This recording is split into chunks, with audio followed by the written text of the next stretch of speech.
So, what I'm going to share with you today comes very much from the real world. I'm a board chair, I'm a CEO of my own business.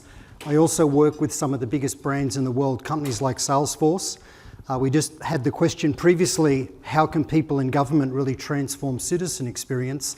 And I had the privilege of working with Salesforce and the work that they did with Victor Dominello for Service New South Wales, who's a customer of Service New South Wales. It just blows me away the experience that a government department has managed to provide me as a citizen, just absolutely jaw-dropping. And it's great to see government really transform to provide best value for money for us as taxpayers. Let's talk about why this really matters. The reality is for all of us is in our role, whether we are the CEO of an organisation, whether we're managing a team, whether we're trying to convince people to invest money in our business, work with key stakeholders, get someone to fund an idea or resource an idea inside our organisation, we all need to know how to effectively influence. So who in the room here has conversations with customers? Who here in the organisation has to try and sell an idea up the line in your own organisation? So we've all had to do this.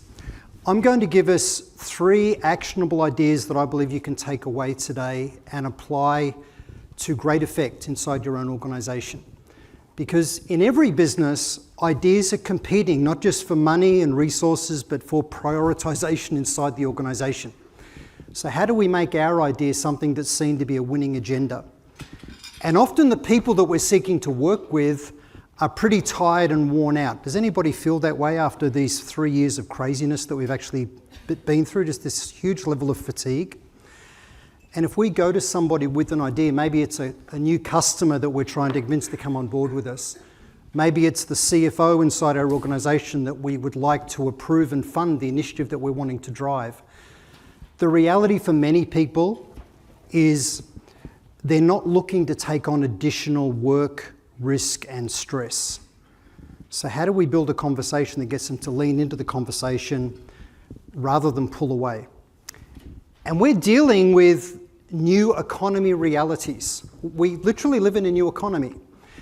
Everything that happened 3 years ago when COVID first hit, everything that happened became a catalyst for what's described by futurists and technologists as the 4th industrial revolution. In practical terms, we live in a digital-first world. You think about your own life. For me, if I never have to set foot in a bank ever and talk to anybody in a bank, I'm really happy. And the bank I'm a customer of gives me an incredible digital experience. They give me a great app. They give me more functionality on their website. When it's tax time, I can easily search and run reports, get everything I need from my accountant all online. The odd occasion where I need to speak with somebody, I've got a business banker, I just phone up. And I love the experience. They're giving me back my time. I trust their brand. They're focused on giving me a great digital and multiple channel, this thing of omni-channel experience. So we live in a digital first world. And it's an opportunity for business leaders to do 2 things concurrently that have previously been mutually exclusive. How do we drive up customer and employee experience and at the same time drive down the cost of acquiring and serving a customer? Because many years ago, if you wanted to improve customer experience, it was about throwing more money and resources at the customer to have them be happy. But now you can lower your cost to acquire, lower your cost to retain and serve, all in a way that drives up productivity, it drives up the average revenue per customer, it drives loyalty. Loyalty today has got much less to do with relationship than it has to do with the experience and the level of trust that people have. So we had COVID, it was a catalyst for a digital-first world. Now we're in this new economy where the chickens are coming home to roost with all of the money that governments were throwing around everywhere to stimulate the economy. And now we've had to deal with all of this supply chain disruption. Cost of capital is expensive. Just getting access to capital is really difficult. Employee loyalty, customer loyalty is falling away. Crazy inflation. You know, imagine who here is a manufacturer here in Australia? Is anybody in the manufacturing business? I used to own my own manufacturing business many years ago. This has got to be the most hellish country on the face of the planet to be a manufacturer. We're an energy superpower, but we now have the highest electricity costs in the world, highest labour costs in the world, lowest economies of scale, highest cost of distribution. Our government's dismantled our protections for manufacturers. When we try and export overseas, a lot of the countries we go to still have them in place. It's a really tough environment, really tough environment. So, in seeking support for your internal initiative or talking to a new customer or an investor, we need to find a way to have cut-through in conversations. Huge fan of Albert Einstein. You know, he said, if you can't explain it simply, then you don't know it well enough. Another way of saying this is if you can't explain it to your grandmother, then you don't understand it well enough. But I want to ask you a question, and just feel free to shout out the answer. What do you think is the best it gets for us in terms of how much time we have when we spring from the bushes to talk to a brand new person who's never met us about our idea? How long before they're thinking, how do I get out of here? Their eyes start to glaze over, their mind starts to wander. What's the maximum amount of time that we'll get? 45 seconds. 3 seconds, 30 seconds. The answer is 7 seconds. The best it gets for us is 7 seconds. If we don't hook their interest within 7 seconds, we're in deep trouble. Now, I've sort of got the graveyard shift. I've got two problems. Everyone's eaten, so your energy levels are lower. And I also stand between all of us and drinks. So I need to definitely get on with it. So I've got a little exercise I'd like to do. Now, this is going to get a little chaotic. So rather than me yelling over the top of everyone talking, please listen carefully. I'm going to ask people to stand up and go and find someone you don't know. If you're struggling to find a partner, just put your hand up, and then the people with hands up can go find each other. So just stand with another person, and I'm going to give you more than 7 seconds. I'm going to give you 30 seconds. And I want you to treat the other person, so you just need to decide who's going to answer the question first. Agree who's going to go first. And if you're going to go first, just treat the other person as if they are the CEO of a customer that you would like to approach. Now, if you don't have that context, if you're in, for example, the government or say a not-for-profit, imagine you're talking to a key donor or stakeholder, right? And imagine they've asked, what do you do? What do you do? And you've got 30 seconds to answer the question. So what I'm going to do is I'm going to ask us to stand up and pair up. If you don't have a partner, put your hand up. Hands go find each other. And then I'm going to ask us, okay, can we quiet down? So here we go. What do you do? And I'll time it for 30 seconds. I'll stop us at the end, and then we'll swap roles. So hop up and go find someone. Now, a show of hands, who struggled to do that within 30 seconds? It's tough, isn't it? Now, I'm going to make a confession to you. About 12 years ago, I was CEO of a big tech company for Asia Pacific. I decided to leave and go out on my own doing consulting. And I'd published a book. And when I left, running a big corporate, a lot of people said to me, hey, Tony, what's this new thing you're doing? It's exactly this situation, right? And embarrassingly, the book I'd published is a book on how to sell, business bestseller, and not for 5 weeks, but embarrassingly for 5 months, I actually had the world's worst answer to that question. And I'm meant to be helping people sell. And I made a mistake of doing what's in this illustration here. And this is the mistake marketers, business leaders, entrepreneurs, people that they're passionate about the difference they're making in the world, it's the mistake we all make. We go bottom up. I'm from we're the market leader in. We have all of these capabilities. Does any of this interest you? And it's natural, isn't it? Because it's almost a trick question. What do you do? We need to treat that like it is a trick question. What the person really cares about is, what is it that you could potentially do for me in my role, in my organisation, to improve results for our stakeholders or customers? And I'm going to give you some examples of this to really bring this to life. So I'm going to give you some real examples. And one of the first of the 3 key takeaways I'd like us to think about today is making the excuse the reason. Now, this is a true story. One of my biggest customers globally, they're no longer that, and I think you'll understand why when I tell you who it is, was Flight Centre Travel Group. So when COVID hit, I did all of their sales training worldwide, all through Europe, North America, Asia. And when COVID hit, their leadership team called me and they said, "Hey, Tony, we've got a serious problem. We don't know how long the pandemic's going to go for." I don't think anybody realised how brutal and long this was going to be. But they said all of our account managers looking after existing clients and all of our new business development reps, people trying to win a new logo account, are universally hearing the same thing. They're phoning a customer or a prospective customer, and the customer says, "Look, I don't even know why you're phoning me. Are you mad? Like, none of my staff are travelling. Ring me back when the airlines are in the air." And for most sellers, they create their own objections. They create their own pushback. They create their own level of disinterest by talking about what they do. Busy, stressed people are not looking to take on risk and work and a whole lot of change.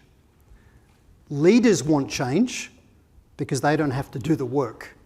It's people down inside the organisation that are doing it. And most of us are engaging at a level where there's hardwired resistance. So as I give you examples today, I want you to think about this framework. Rather than us going bottom up, talking about our capability and trying to join some dots, instead we're going to go top down. We're going to talk about the improved result. So when people used to ask me, I'd say, "Oh, well, because my company was called RSVP Selling. It's a sales methodology I created." Not going to bore you about that, but I'd start explaining RSVP Selling as a methodology. They've already got 2 or 3 methodologies in their business that people don't use properly. Why do they want a 4th, right? I do training. Don't have a budget for training. Why would I want to pull my people out of the field away from revenue generating activities to do some course? We know courses don't change the way people operate. They just all get hung over and turn up on day 2, not really knowing what's going on, right? So I'm talking about the very thing they don't want. And what I learned to say was, I work with CEOs in your industry so they can have more people on target year to date and de-risk the forecast so that you're not aging a whole year of your life at the end of every quarter. Do you mind if I ask? So I don't talk about my capability, I talk about the improved result. And then when they ask me, "Well, that's a very bold claim. How do you think I could get more of my reps on target and de-risk the forecast?"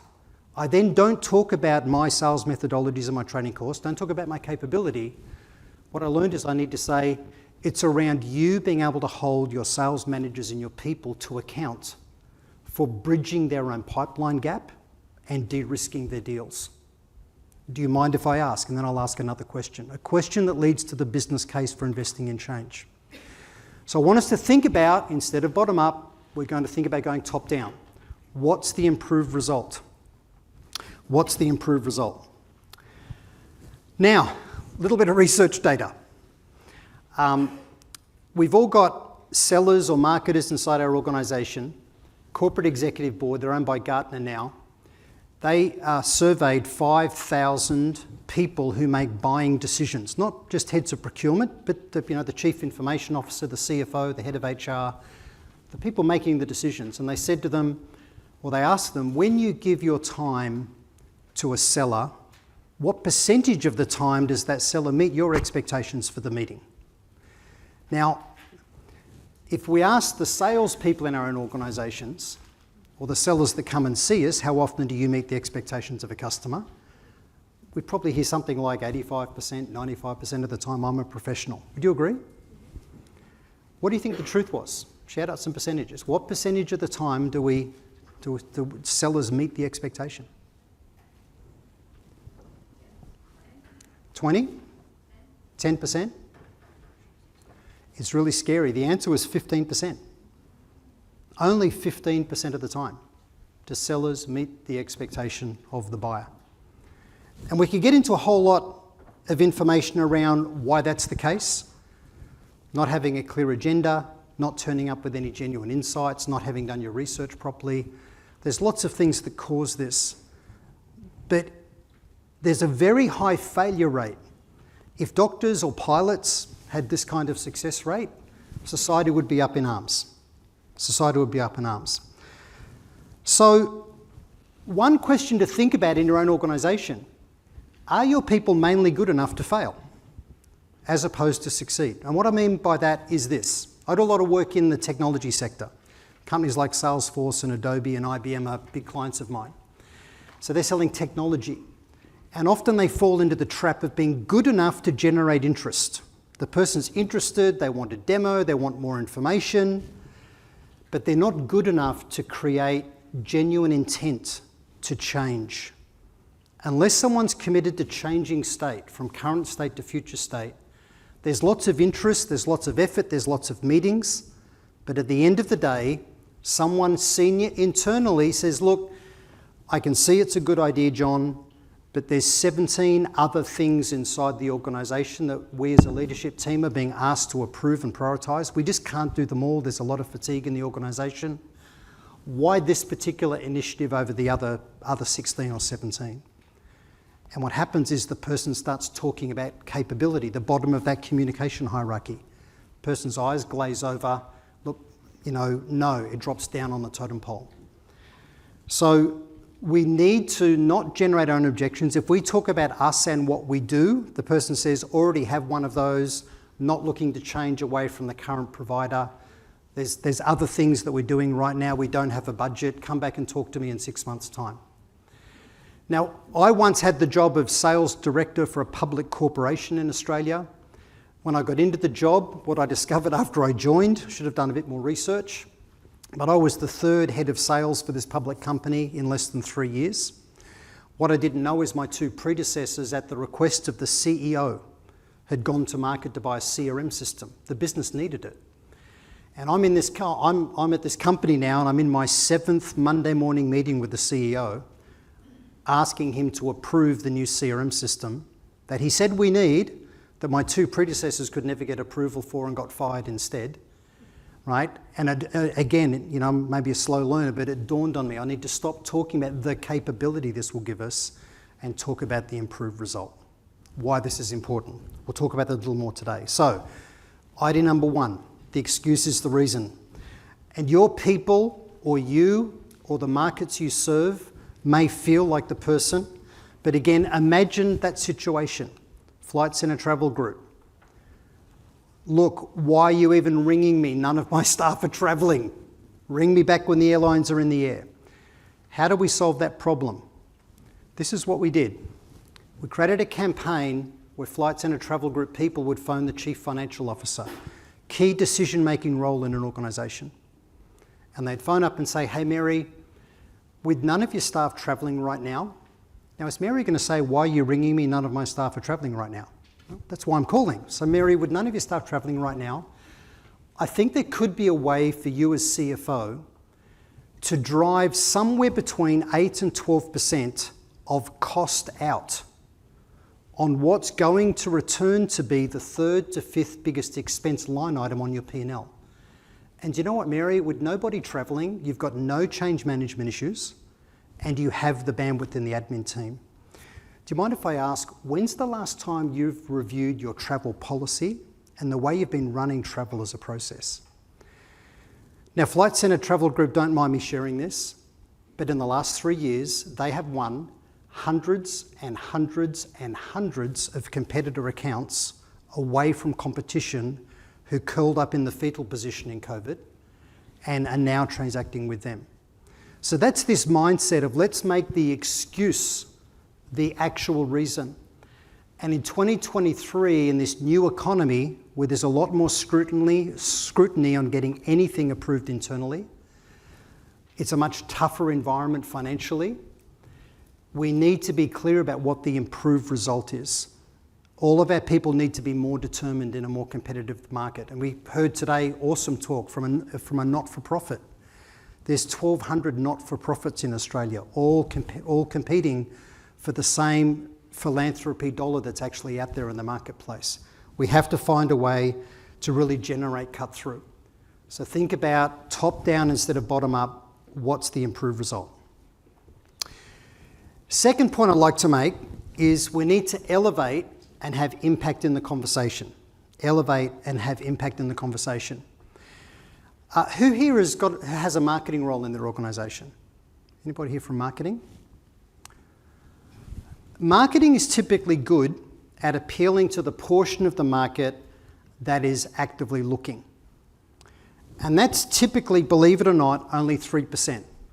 So at any given point in time, if you've got a message to market about our capabilities, 3% of the market is looking for those capabilities, so that message could land.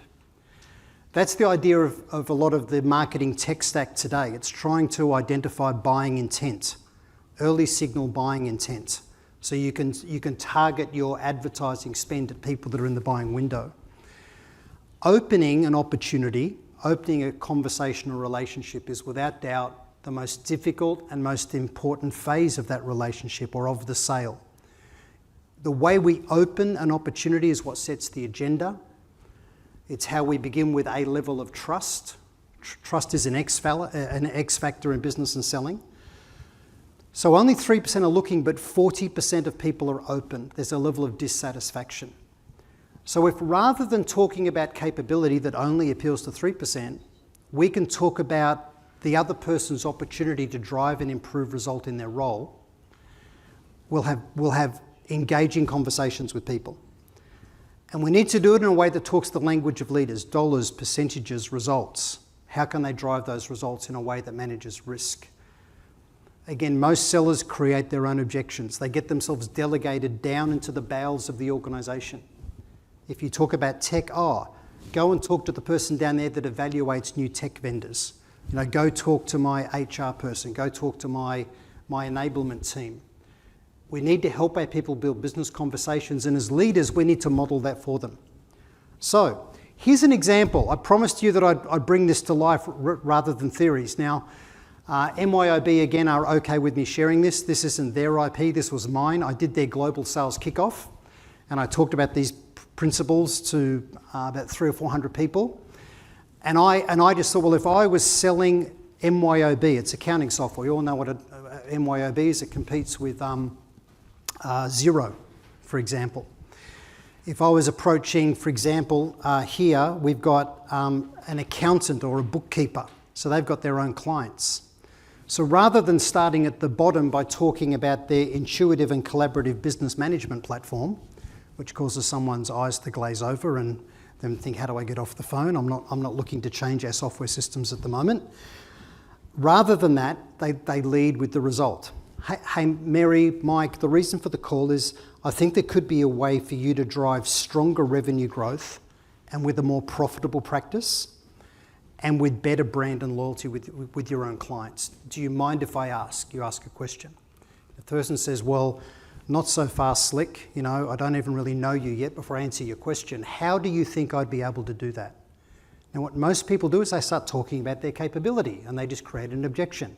We've already got a software platform. We're looking to cut costs this year. Ring me back in 12 months' time. But in this example, what you say is it's around you being able to reduce cost and overhead and the errors in servicing clients for more productivity.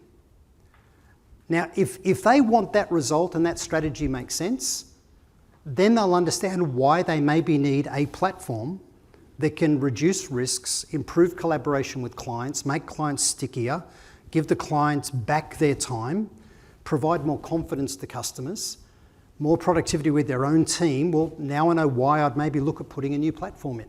It makes sense. The other example here was, imagine if you're at MYOB, accounting software, we could all relate to this, and you're talking to maybe a plumber. It's a different conversation. You say, hey Mike, the reason I'm calling, I think there could be a way for you to have higher profitability with improved cash flow and with more personal time with your family or whatever it is that you really love to do. How would I do that? It's about automating billing and accounting to reduce all of the errors and the admin burden that you've got.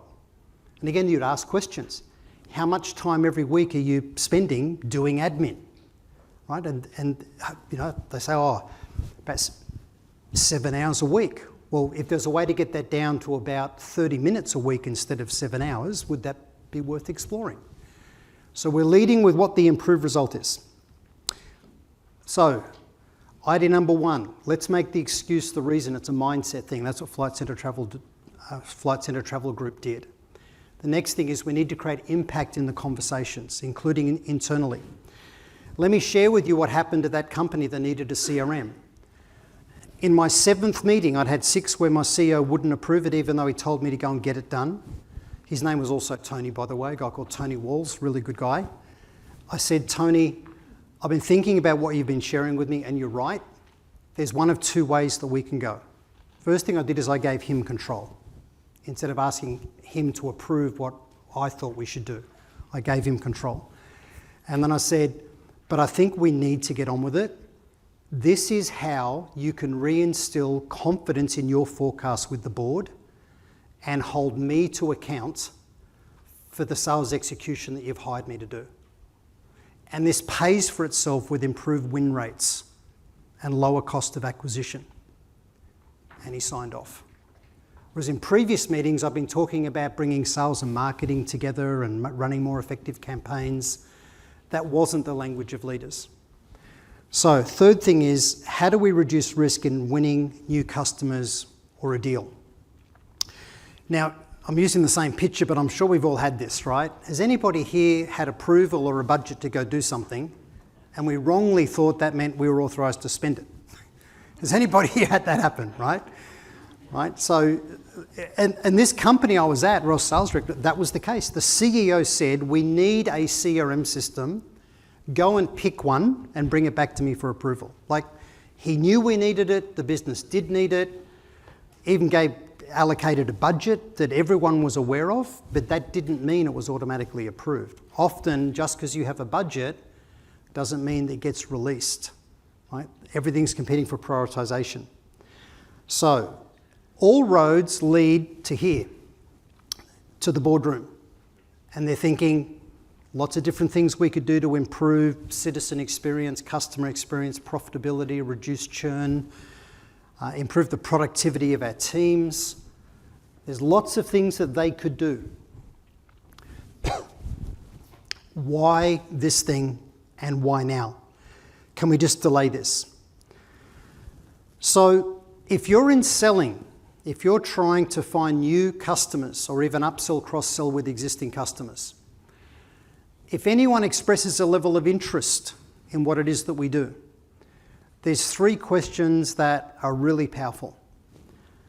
And the first question is, hey, absolutely we'll fill in the spreadsheet you've sent us with the 1,343 questions and all of the things that you want to give you. I'll respect your process, we'll do all of that. And here's your first question. So you don't want to argue with people. Here's your first question. In order for me to do a really good job with that for you, do you mind if I ask what's happened inside the organisation that's caused you to want to look at this now? Second question.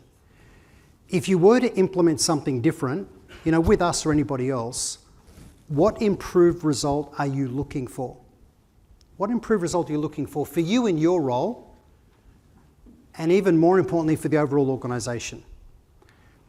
We're starting to uncover the trigger event, the root cause, the business case, and even in that question of what improved result are you looking for, whether this is a person of real power and influence inside the organisation, or someone that's just been tasked with evaluating things and providing a list. And then the third question, where do you see the risks? Where do you see the risks in getting this done successfully? If they say, well, what do you mean? This is our chance to provide insight. That organisation corporate executive board in the work that they've done have discovered some really interesting things. Again, these 5,000 people that they surveyed, they asked them, when you get a short list, what is it that made the difference for you going with the winner? And they distilled it down to 4 different factors. Now, I've worked as a sales rep early in my life. I've run sales organisations. I've said it to my boss. I've heard it many times from sellers. The reason we lost the deal was based on price. Who's heard that? We lost the deal based on price. Or they wouldn't approve it because it was too expensive. That's the other side of that coin if you're wanting something approved internally. It's not true. When they did the research, this is what they found. Price was 9% of decision weighting. Brand was 18%. features and functionality, the attributes of the service or product being bought itself, was also 18%. So the brand of the organisation and the functionality and features and service levels of what they're buying, together is less than 40%, 38%. 9% was price. 53% was the engagement experience that the buying organisation had with the selling organisation. At the end of the day, the buying organisation sat around a boardroom table and they rationalised why paying a bit more from this other company was worth doing. We trust them. We've got confidence in their people. They took the time to understand us. We've got the highest level of confidence that this will go well if we go with them. We feel there's culture alignment between their team and our team. They've done this for others in our industry that they introduced us to. We've got a level of confidence. And people will justify and rationalise price. I don't know about you, but in my life, I've bought cheap quite a few times and without exception have always regretted it. I've ended up having to buy the real thing I should have bought the first time round, and it's more expensive to go through that process. And for someone in an organisation, they don't want to damage their own reputation and career by recommending something that turns out to be a mistake. People forget about the price quickly. What they remember is the experience that they have. So in building these conversations, impactful conversations, in de-risking a deal, those questions, what's happened? What improved result? Where do you see your risks? It's our chance to answer that. If they go, well, what do you mean? Say, well, in working with other CFOs in your industry, there's three things we commonly see that introduce unnecessary project risk. The first thing is not having the key stakeholders on board. The second thing is not having clarity. Let's say you're implementing some kind of software to improve customer experience. You'd say something like, the next thing is not having clarity about the experiences you're wanting to create for customers and staff and the processes you're going to be automating. If you don't have clarity about that, then the danger is you'll implement technology successfully, but it won't deliver a business result. The third thing is it's really important. So it's having your key stakeholders on board. And the third thing, Mary, is you need to nail your business case. If you don't have a strong business case, the danger is this will be underfunded and under-resourced. And no matter who you pick, the project's going to be in trouble if that's the case. We'd love to help you with your business case. And what Corporate Executive Board found is the selling team that educates, provides insights, they become the emotional favourite. We've all done this ourselves, right? When I bought my last TV, I treated it like I'm on a commodity expedition, right? I didn't want the sales pitch, I'm just buying a TV, but there was one person in a store, a guy, Bing Lee, who educated me about things I hadn't thought about. Well, do you mainly watch free-to-air or do you do streaming on Netflix? Well, yes. And what I learned was super expensive high-resolution TVs can't take advantage of what's being sent to them anyway, right? So there were some key things I needed to think about in picking a TV. I went back to him at the end of the expedition and said, that's the TV I want. This other crowd are offering me this price. Can you match it? He said, well, actually I can't, but I can do this for you. And I said, okay, here's my credit card. Like I was happy to pay more, right? Has anybody else done this? Right? We've all done this, right? So the notion it's all about price is just not true. So we need to talk the language of leaders as part of driving risk out. Dollars, percentage, what's the business impact? How does this move the needle on KPIs or metric that bubble up to the leadership team and the board? That's what will help get something prioritised. Remember, for the real decision makers in an organisation, everyone talks about ROI. It's this mythical cliche. What they really care about is what savings can we bank on? Just because it improves productivity doesn't mean that saves the organisation money. I was once selling to a big government department in Canberra. We had a whole day with their team. They were evaluating software that we were trying to sell them. And the head of the government department, most senior person that was in the room in the morning tea break, because we were talking about ROI in the business case, he said, look, the reality for us is no one leaves our government department because they're frustrated. If we give them back time, they'll just be smoking more cigarettes in the laneway beside the building, right? It was literally what he said to me, right? So it doesn't monetize for us. So not everything we think is ROI really translates. So we need to think about what's the real financial impact and what's the cost to them in the status quo prevailing. What's their opportunity cost? Unless there's a gap in current results and potential results, and unless that gap is significant, what I think you'll find is interest without any intent to really do anything. There needs to be a gap. There needs to be a prize if they can implement something successfully. So talk the language of leaders. I talked about those 3 questions early in the conversations. What's happened? What improved results? Where do you see your risks? Later in the process, if you're selling, there's 2 statements that drive risk out of a decision happening. And the 2 statements are these. This is essential because it pays for itself by. That was how I got my boss, the CEO, to approve this CRM decision. This is essential in you restoring confidence in you with the board and in holding me to account for what you've hired me to do. And it's going to pay for itself with higher win rates. It's going to enable better execution with higher win rates. It'll drive down the cost of acquisition, we'll win more new logos. If you're only signing off one thing this quarter, it needs to be this. And then I made sure I was not the next one to talk. So really important that we have that level of clarity, level of clarity. So just in summary, with those 3 things, make the excuse the reason in a tough market. All of your people need to be true believers and evangelists in the marketplace with the difference that we make for organisations. And then the other thing is create impact in the message by going top down instead of bottom up. Talk about the improved result for them and the strategy that gets that result. That'll lead to them wanting to know about our capability. They'll ask. If we lead with capability, we create disinterest and objections. And the other thing is drive risk out of decisions by knowing what the commercial impact of change is. And how it's going to pay for itself. Beyond ROI, how quickly does this pay for itself? So feel free to connect with me in LinkedIn if you just search for Tony Hughes in LinkedIn. I publish a whole lot of good content there. My website, tonyhughes.com.au, has got lots of free content, podcast interviews, videos, a whole lot of free content. I know it sounds bizarre. I'm not here looking for new clients. I can't cope with what I've got. But there's lots of great content at that website, and with that, happy to do some Q&A. Our first question, which I think is really interesting, and you touched on this a little bit when you talked about price point. How does LVMH succeed? Which, if you don't know, is Louis Vuitton Moet Hennessy? Yes. Big luxury goods retailer. Apparently now the biggest. He's the richest guy in the world now, wow. I believe. He's just overtaken Elon Musk.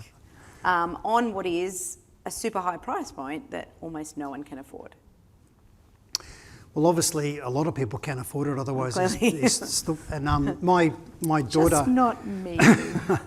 my daughter is getting married in January, so I feel incredibly blessed, so I'm going to hopefully get to walk her down the aisle in January. She had her engagement party Saturday just gone, and unbeknownst to us, the groom's parents did the same thing, but we both went and bought 3 bottles of that sort of champagne, which is very extravagant. We don't need that level of champagne. Just a whole bunch of younger people that wouldn't appreciate it. But we did, and you go, well, there's no real business case for doing that. Like, why would you waste that money on something? But again, people buy with their emotions and they rationalise and justify with their logic. And it's actually the same in business. So that conversation I had with my own boss, the CEO, making it about him restoring confidence at board level in his forecast because they'd lost confidence, and him being able to hold me to account is an emotional thing. That's actually what he wants emotionally. And then it pays for itself by. So we need to speak to head and heart in every single decision. In your experience with working with brands, what common challenges do you see executives facing in putting in their sales strategy? So brand is really important, and brand earns consideration. So if you've got a bad brand, it can work against you. But what I see in most businesses is brand is not the reason you win. So marketing and leadership often fall into the trap of a whole lot of vanity metrics around brand. And often the leads that are attracted by a brand in the business-to-business world, this is different to retail, but in business-to-business, are a red ocean shark feeding frenzy of competition, where someone's shopping around. So it's a lot of wasted time. What we need to do in business is proactively target the organisations we want as customers. So really think about our ideal customer profile and target. So we don't want anything about our brand to cause people to want to pull back, but it's a mistake to think that brand alone is what's going to really win us the business. And even Apple, when I left the corporate world 12 years ago, I decided that I'd had a gut full of all things Microsoft, and I switched my whole life to Apple, which isn't all sunshine and light, and I got a lot of sticker shock when I did it. But I'm with Apple not because of brand snobbery around, I'm an Apple person. It's the experience they give me. I remember the first time I had a problem and I was clicking on their support site and it said, click this button for someone to call you. I literally thought, really? I clicked it, 40 seconds later my phone rang, Apple person resolved my issue, customer for life. They are very good with fixing things. Yes. I mean, if you're prepared to stand in the store for an hour and a half. No one's from Apple here. Right? They're amazing. How can executives leverage technology and data to enhance their sales process? So the world is drowning in data. Most people are drowning in the very data that can save them. So what we're looking for is the signal amidst the noise, the insights in data. In my latest book, Tech Powered Sales, I talk a lot about AI. Me and my co-author sort of prophetically said that ChatGPT is going to go huge, and I've been playing with it. So there's a huge amount of data. The thing is, how do we monitor for signals? So a principle, for example, of trigger events. There's things that happen in the marketplace that create awareness of need, or the commencement of some kind of buyer's journey. Even with hiring, I'm working with a company that's building a talent platform, and the algorithms are all designed to try and figure out which employees are most likely to be leaving their current company, and where the roles they're in would be a great feeder into the role that someone's hiring for. Because if you hire someone that's already in that role, often they don't stay. So you want someone who sees it as a step up, and then you want to make sure they're going to be a good fit. So using technology, I won't go into how it all works, but it's absolutely amazing technology. So anything that improves the experience of the customer, think about what's the experience that I want to create for customers and staff. What are the processes that we can automate? So my son just bought his first apartment, right? And he went through the job of dealing with a mortgage broker and banks.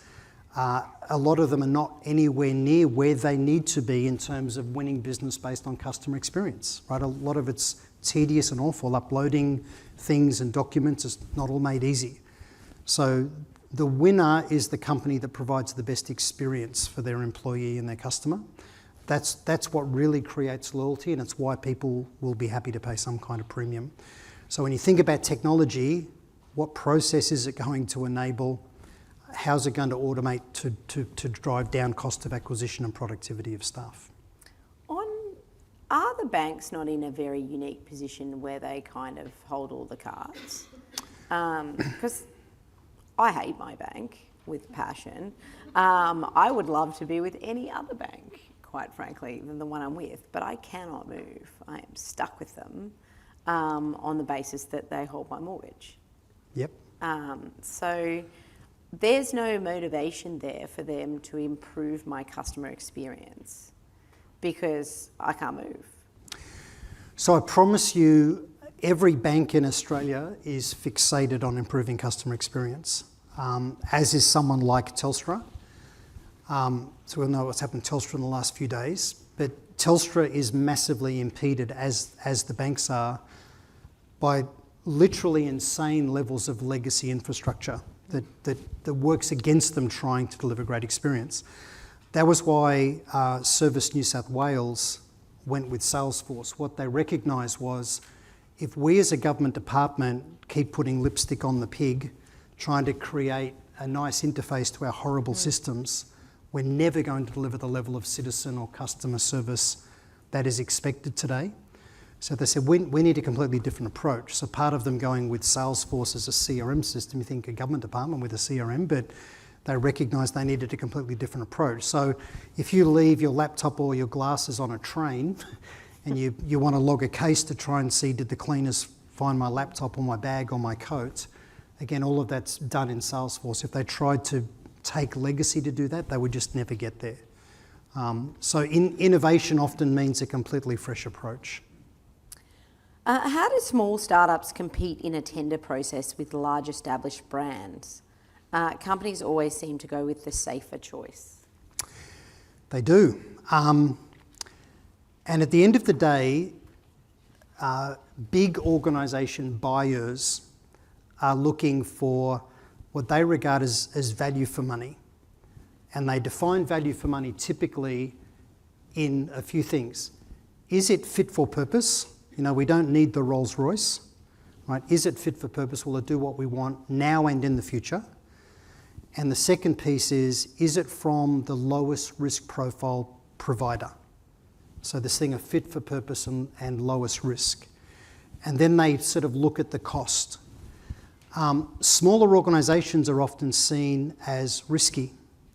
So the job of the seller, if you're small, is to make the profile of your organisation look low risk, not high risk. And to give you an example of this, because I've been the David battling against Goliath, so I've had this happen. And I've known strategically that the big top right-hand Gartner Magic Quadrant competitor I'm up against is going to walk into the customer and say, look at us. We're the biggest in the market, massive balance sheet. Look at what we spend on R&D, the size. Look at the number of customers that we've got. Look at what the analysts say about us.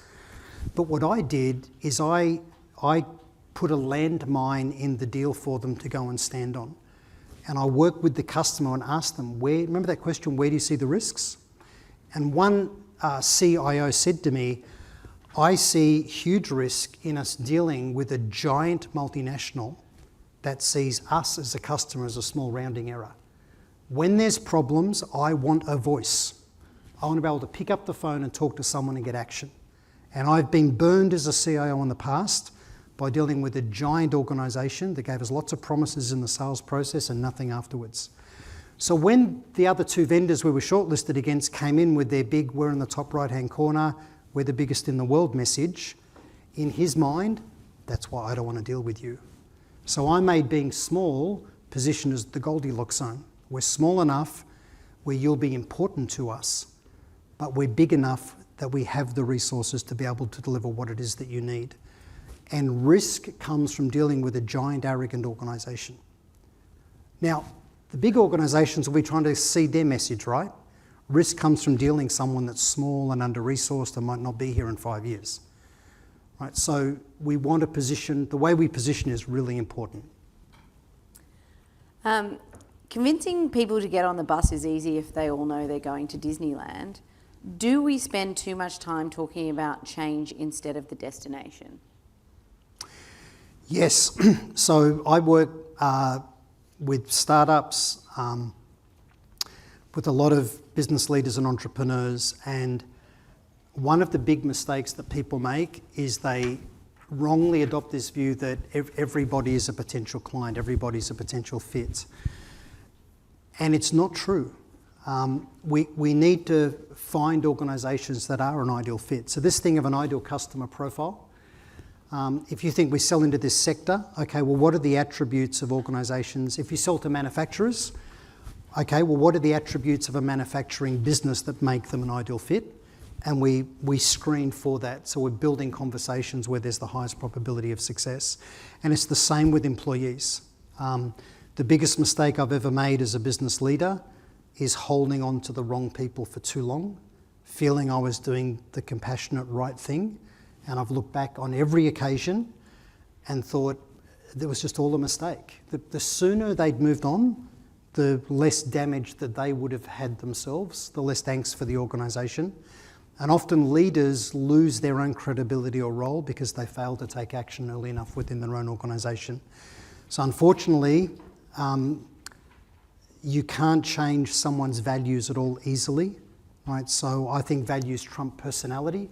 We tend to focus on personality in hiring, but values of integrity, valuing difference inside an organisation, being intellectually curious, wanting the best outcome for the customer. In hiring sellers, I'm very cautious of hiring a seller that's self-focused. It's all about them and their sale and their commission check.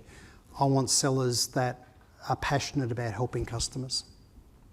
Is that a very difficult, when you're remunerating based on a certain target, is that a very difficult hire to say or do you then remunerate for the customer focus?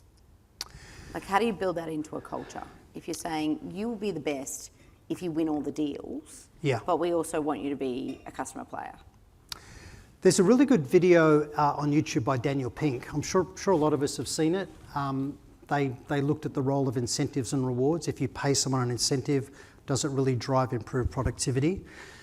And the surprising finding was that no. It's the intrinsic motivators with people. So selling is something you do for your client, not to your client. So you're genuinely wanting to help them drive an improved result in their own world, reduce their stress, get home to their families earlier, improve their career.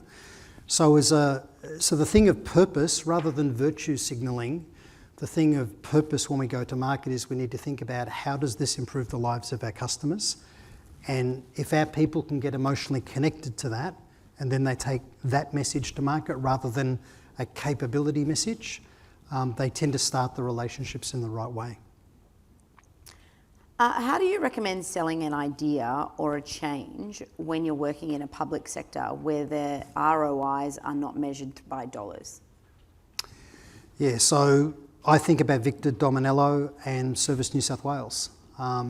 Massive change resistance, huge change resistance, a gazillion reasons on why they could never have done what they did. But he did a few things really well. He set a vision around how New South Wales government could be not just a leader in Australian governments, but also globally, both in the way that they delivered citizen services, but the efficiency with which they were able to do it. The other thing that he did is he recognised that he needed a core leadership team that was absolutely on board with him. He took the unions on the journey with him as well as a big step for the unions to support people moving out of behind counters with almost bulletproof glass between them and the public, right? To having this concierge approach. Massive change program to help citizens, especially a lot of elderly people, understand that they can have a better experience in being able to self-serve. So he treated it as a change management program. He made sure that they didn't underinvest in what they were doing. And he focused on some high value processes or experiences that would wow people, and then that would help create the right momentum. Tony, that brings us to the end of the question portion of our day. Thank you. Will you be joining us for a drink? I'd love to join you for drinks, yeah, thank you. If you had a question for Tony and you weren't brave enough to ask it, Tony will be available in person.